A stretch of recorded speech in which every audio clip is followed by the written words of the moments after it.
the table was a memorial tribute paver. We have in front, there used to be a lot of foliage and dirt and things that were hard to manage, and so now we have installed pavers. Right now they're blank, but they're there so that we want to sell these pavers, and they're for women. Men can buy them, but they can't have their name on them.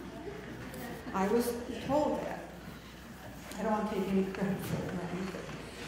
And so for more than 120 years, we're members of Greater Muskegon's Women's Club have quietly made community a better place to live. So they're the mothers and daughters, wives and grandmothers, and sisters, aunts, cousins, friends, and colleagues. So if you know any of these people and you'd like to have them remembered in a memorial paver, there is a place for you to write down the tribute you'd like to make. The cost is $50. And Marlene Dykstra, I don't know if she's here, but there she is. Yes, I did see you, I'm sorry. And she's the chairperson for that particular event. And so we want that to be kind of filled up, and we're going to put a very nice filigree fence and some other kind of decorative urns and things out. So our women's club is going to be a first-class addition added to have a little more bounce from the out, shall I say, to add to Webster Avenue address. Next, I would like to introduce you to Connie Tinkle, who's our education director for the Community Enrichment Committee, and she will introduce our speaker. Thank you so very much.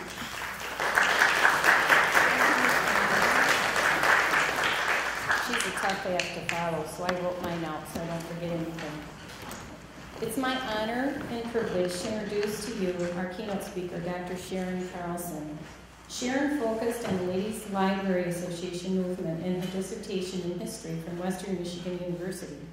Part of her study involved looking at the other women's clubs that existed alongside the Ladies Library Associations.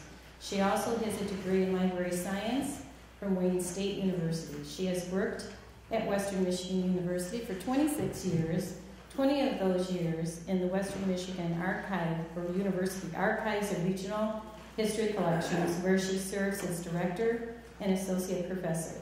She's married to Tom Dietz, and they live in the Stewart Historic District in downtown Kalamazoo.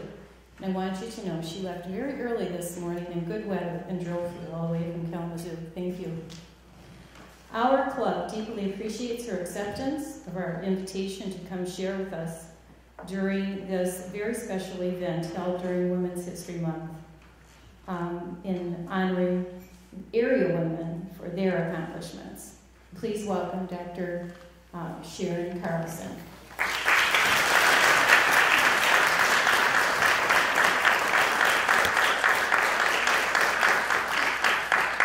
Thank you for that wonderful introduction. And I'm going to run over because I am hoping to show some pictures. I brought information, but I brought pictures too. I call this program Unity and Diversity, Unity, Diversity, and Dedication. The women's clubs in Michigan, kind of playing off the General Federation of Women's Clubs, has their motto as Unity and in Diversity.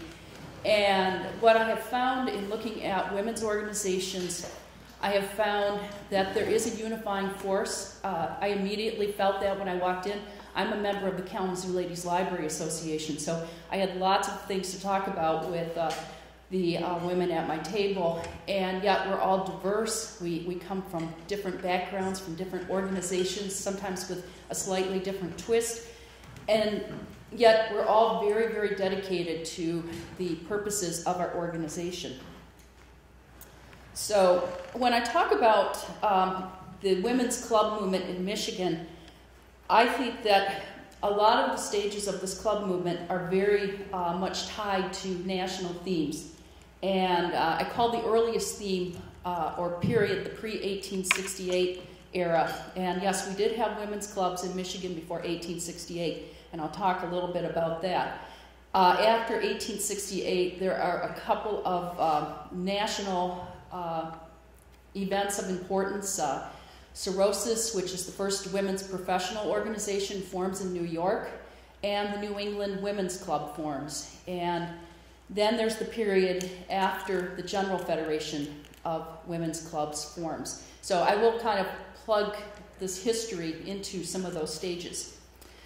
Now, coming from Kalamazoo and coming from the Ladies Library Association in Kalamazoo, I'm very proud that our organization is very much tied in with a woman named Lucinda Hinsdale Stone.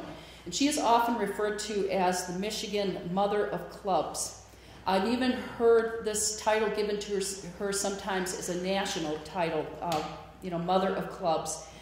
She's not a Michigan native. She's a transplant. She comes from Vermont. She was the youngest of 8 children.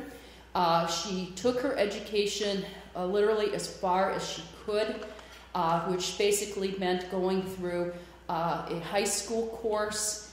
And when she wanted to go to college, the men that she knew, laughed at her, ridiculed her, because college was not something that women did. However, she would teach, and during her teaching, she would meet her future husband, James Stone. They came to Michigan in 1840. They're married in Grand Rapids.